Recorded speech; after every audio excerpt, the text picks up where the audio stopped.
This chapter is going to detail 5 natural circumstances that caused people in different employments to be paid differently. In order to exemplify all these differences, I use numbers from the Department of Labor. I absolutely love the internet. All of the average wages from pretty much any job across the US is online. For any numbers that I use throughout this video, you can find the links in the description. So let's get started. Number 1, agreeableness of the employment itself. I think this is probably one of the easier circumstances to understand as an actual effectual differentiator. It actually refers to quite a number of circumstances. How hard is this job? Physically, mentally? How dirty is it? People don't like getting dirty, which means the people who work in dirtier, grimier jobs are probably going to get paid a little bit more than other people. For example, trash men get paid a smidgen more than construction workers. Also, in terms of agreeableness, you can think of how respectable is that job. If you have to demean yourself in order to do that job, you're going to want to be compensated a little bit better. But of course, if this were the only circumstance, then doctors would get paid a lot less than trash men. So, number 2, level of ease and cost of procuring education in order to work in said employment. How much did it cost you in time, effort, and money in order to be able to work in the job that you're working in? The more the cost of education, the more you should be compensated later on. In order to fully explain this point, Smith does something a little bit cold. He compares an employee to a machine. He says that if an employer is going to buy a machine in order to make his work more efficient, he is going to expect that his profits are going to exceed the cost of his machine. It's the same idea with hiring somebody more versus less educated. You expect that somebody who is more educated is going to be more efficient. Therefore, you're willing to pay them slightly more, with the expectation that they are going to produce more efficiently. This is particularly true if that job requires specific knowledge. But also we know today that having a BA simply raises your salary, no matter what your BA is in and if it's related to the job that you're doing. Moving on from that theory, we all know that education is compensated with wages. Just as an example, you can look at the starting salary of somebody who graduates MIT versus somebody who graduates the Georgia Institute of Technology. And then even if you graduated from the same college, the more years you spent in school, i.e. the more you spent on your education, the more you're going to make when you graduate. On average, a person with a bachelor's makes more than $300 a week more than a person with just a high school education. And last but not least, experience. Experience is education, and the more experience you have, the more you're going to get paid. Of course, these days, experience is just a prerequisite to getting a job to begin with. But we still have 3 more circumstances to get to, so let's get rolling. Number 3, consistency of employment. This circumstance refers to how often people actually have to work. There are lots of types of jobs out there. Some are regular 9-to-5s every day of the year, some are seasonal jobs, and then some are just weekend jobs. For anybody not working full-time, whatever time they do work needs to compensate all of their living expenses. In theory, if you're specialized and can only have part-time work, then you have to be able to make enough during that part-time work in order to cover the rest of the time. It's not like when they don't work, they don't have bills. So a kindergarten teacher who has no work during the summer makes an average of $38,000 a year. You can argue about the value of teachers and how we have to pay them more or whatever, but $38,000 a year is still enough to live on for a full year, even though they don't work for 2 months. And that is far better than a minimum wage earner who works full time. 4, the amount of trust needed to do the job. I think this is a very interesting point and very unique. Most of the other points we've discussed until now, you can actually see the effectual change that they have on a person's wages. But trust is something that's more felt. And yet we are very willing to pay people more with something that we trust.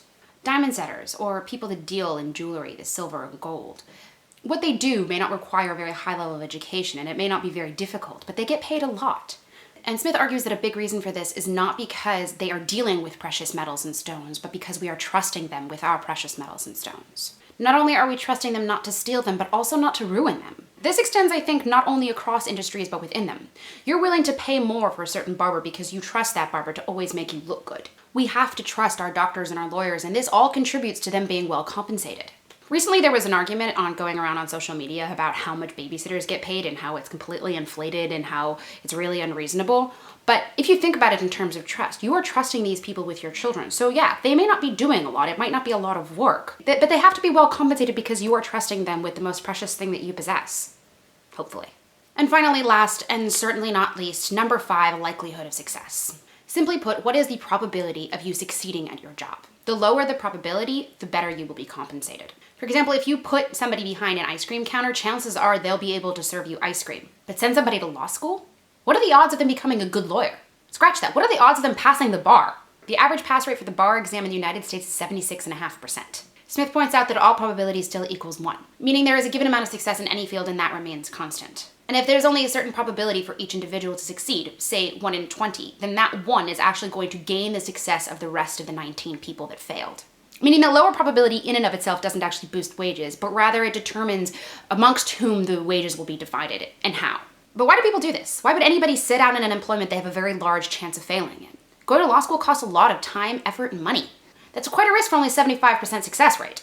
Smith spends the better part of 6 pages exploring this question. His conclusion essentially is that people will always overestimate their ability to succeed and underestimate their ability to fail. Reading through this, my cognitive psychology classes came kind of rushing back to me, hauntingly. As proof for the former, he talks about lotteries. He says that people will always buy lottery tickets even if their chances of success are very, very small. For the latter, he talks about insurance. People are much more likely to believe that bad things are going to happen to other people, not to them, which is why people often fail to purchase insurance at higher premiums. They honestly don't think they need it. 4 out of 10 adults in the United States admit to not having any form of life insurance. And I would like to clue you into a well-known secret. Everybody dies. Meaning that at least 60% of all people that die don't have life insurance. Of course, my mom says that taking out a life insurance policy is kind of like betting against yourself, but eventually you are going to die. These particular beliefs are most salient amongst young adults. Cognitively speaking, the frontal cortex doesn't really fully develop until the age of 25. That means that the ability to see long-term consequences is slighted. This is the same demographic that's currently choosing their careers. A young person will see the prestige and the money that comes with being a doctor and they will go for it, choosing to ignore the fact that even if you graduate pre-med, which some don't, you still have to pass the MCATs, which some don't. And then you still have to get into med school, which some don't. And then you still have to pass med school, which some don't. And then you still have to get through residency, which some don't. That's quite a few some don'ts. Alrighty, so those are the 5 circumstances that can affect differences across wages. Of them, Smith also says that 2 affect profit. These circumstances, says Smith, are the first, as in the desirability of the trade, and the last, the ability to succeed. It is important to remember, however, that although these circumstances can influence profit margins, they by no means control it. Now, when you consider what these 5 circumstances do, essentially what it is even out the wages. Compensating for education and desirability and trust and all of those things, essentially around the world, or at least in the same place, people get paid the same.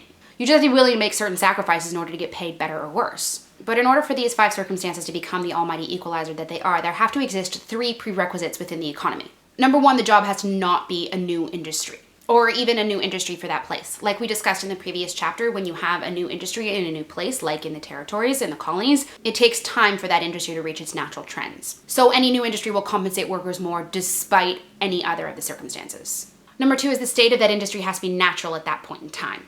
Sometimes there are circumstances that cause an industry to fall out of its natural trends. Natural disasters, wars, these kinds of things, they have a tendency to knock economies off kilter. And finally, the people who work in these jobs can't also have other jobs. When you have a regular income, for a little extra money, you might be willing to take on a side job. But because you're not relying on that money to live, usually you wouldn't be asking for it what you would in your normal job.